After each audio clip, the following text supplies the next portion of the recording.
What is up, everyone? It is week number 12 of my 16-week training journey, running a full marathon. Justin Jemison here, as you know. Let's give a quick recap of last week. So last week, first of all, back on track.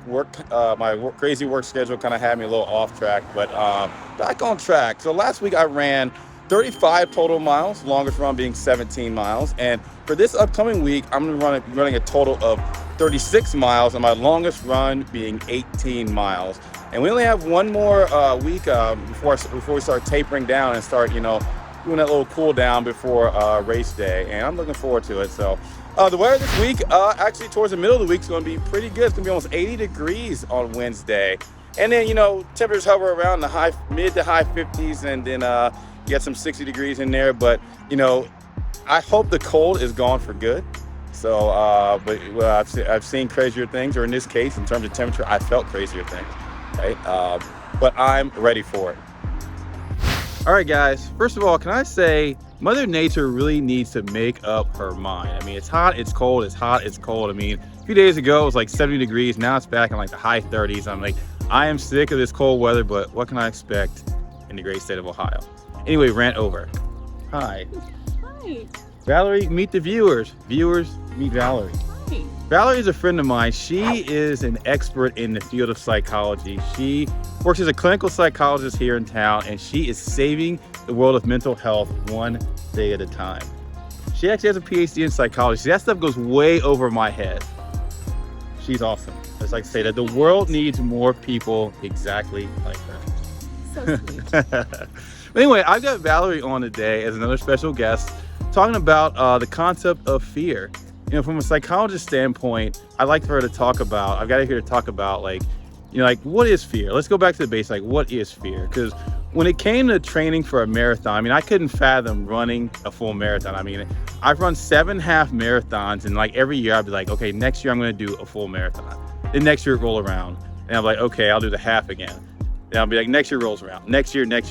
Well, now, next year is now this year, everyone. I have signed up. I'm committed to running a full 26.2 mile marathon, and I'm still scared, but that's the that's the fun part. You got to face your fears at some point. But anyway, back to the basics. So Valerie, tell us and enlighten me as well. Tell the audience, myself, Yes. enlighten us on the concept of fear.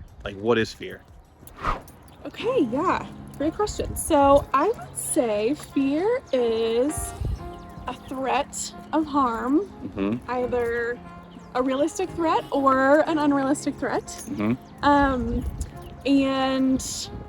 it can be, there's kind of 3 parts to fear in the ways that we feel it. So the first way is a lot of that physical sensation of fear. So that's different for everybody.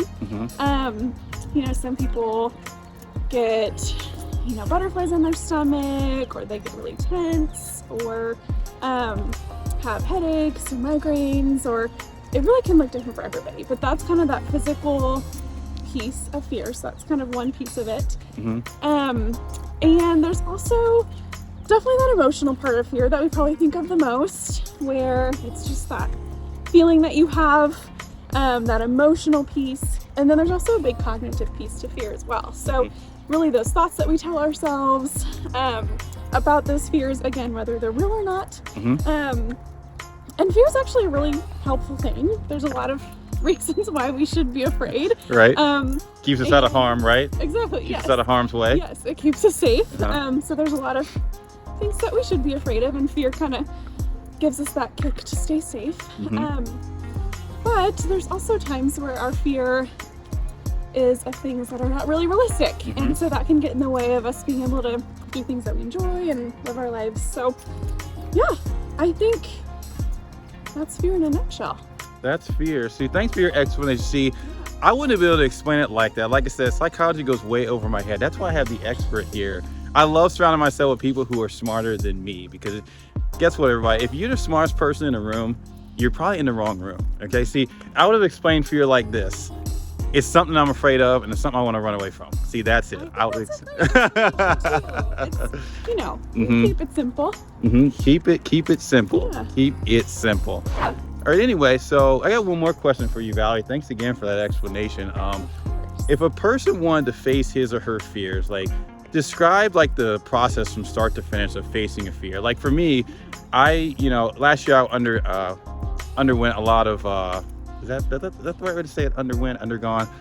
I went through a process of facing a lot of fears of mine, and one of them was like a fear of heights. I mean, I've always been able to ride roller coasters and fly in airplanes, but stuff like skydiving, rock climbing, all that kind of stuff like would scare me. And then anyway, so I was like, I'm afraid of skydiving, so I just signed up for skydiving. So I'm a weird person like that. It's probably not the way a normal person would do it, but anyway, describe the process of facing a fear from start to finish. Yeah.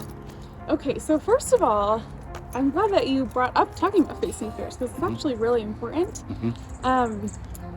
Because what happens when we have a really big fear, anxiety, and we avoid it and we don't face it, is we kind of get in this avoidance cycle where we're avoiding this fear, and in the moment there's that immediate relief, and so it feels good.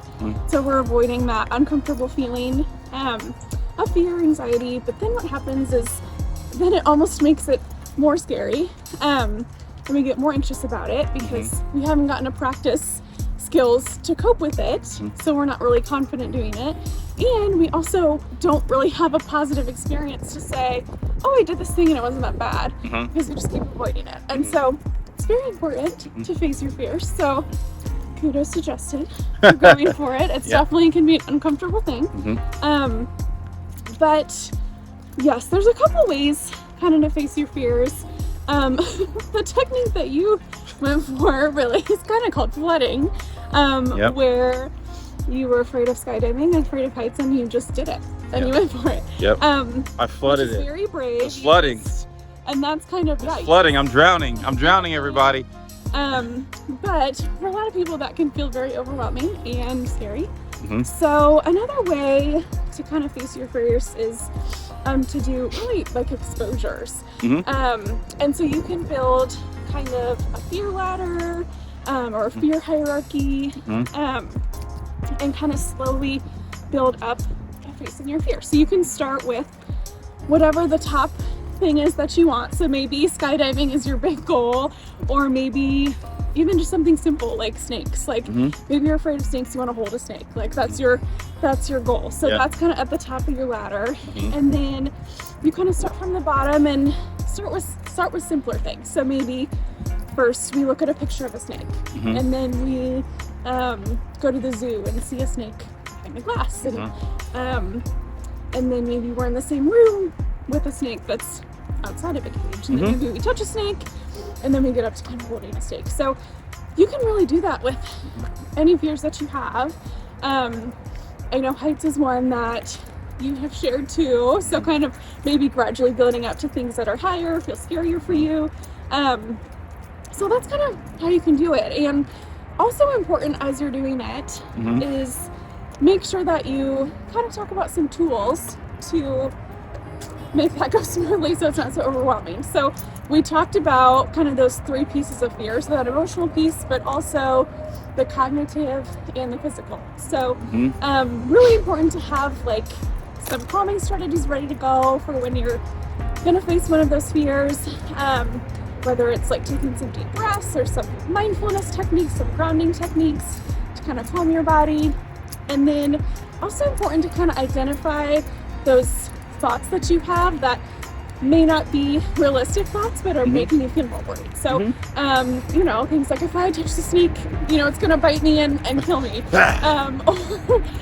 if I, if I go on this roller coaster, I'm gonna fall and die. Things like that.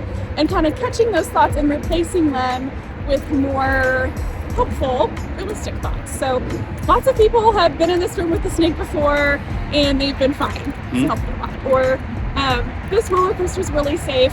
I'm not going to die. So kind of using those things and let's actually turn around and go this way. Turn around. Yeah.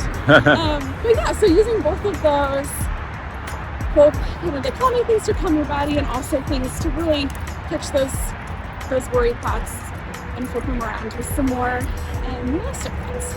So awesome. So relating it to running, like I said, I was always afraid of running a full marathon. You know, how would a person go about facing the fear of even like running something even like smaller, like a 10K, so like 6 miles, or even a 5K, like 3 miles? Yeah, I would say again, like you can either just go for it and kind of face that fear head on using some of those same strategies, or yeah, you can again start small, maybe do some smaller races, and it might depend on what the fear is that you have underlying that. So maybe your fear is that you're not going to finish. Maybe the fear is like running in front of all those people. Maybe the fear is, you know, tripping and falling while you're running. Whatever that fear is, kind of using that to help you set up those goals. So if it is maybe you're not going to be able to finish, you can definitely practice and build up to do longer runs. But also like kind of catching that thought of like, lots of other people aren't going to finish either, and that's okay. So there you go. Kind of flipping that anxiety around a little bit, and yeah, changing those thoughts too. So awesome. Well, thank you very much for that well-rounded explanation. See, I wouldn't be able to explain that. I would have been like, just do it, just flood it. It's called flooding, right? So I was afraid. And some people are all about that, and some people, I would probably be really overwhelmed to do that. So yeah, we're all different. Yeah, we're all different. Like I said, I'm not normal. It's like when I was afraid of heights, I just jumped out of an airplane, just like that. Actually, no, it took me, I had to work up to that, literally work up to jumping out of an airplane. So yes. And I will say, the last thing I'll say too is, obviously this isn't like specific medical advice for any one person. So if you are dealing with some really specific fears or anxieties, I would definitely recommend like working through it with a therapist or a counselor, talking to your doctor about it. Yeah, and it's really helpful to have kind of that coaching and guidance along the way. So really important to kind of seek that support if you're feeling like you need that. Awesome. Well, awesome. That's been very helpful. I learned a lot today. See, like I said, I love being around people who are smarter than me because I learned something new. I learned something different every day. Well, Valerie, thank you very much. Thank you so much. And you viewers out there, I thank you guys so much for watching today's episode. Hopefully you guys learned a lot. I know I did. Don't forget to like, comment, subscribe, and as always, turn on those notifications. I'll talk to you guys next week in the next video. Take care.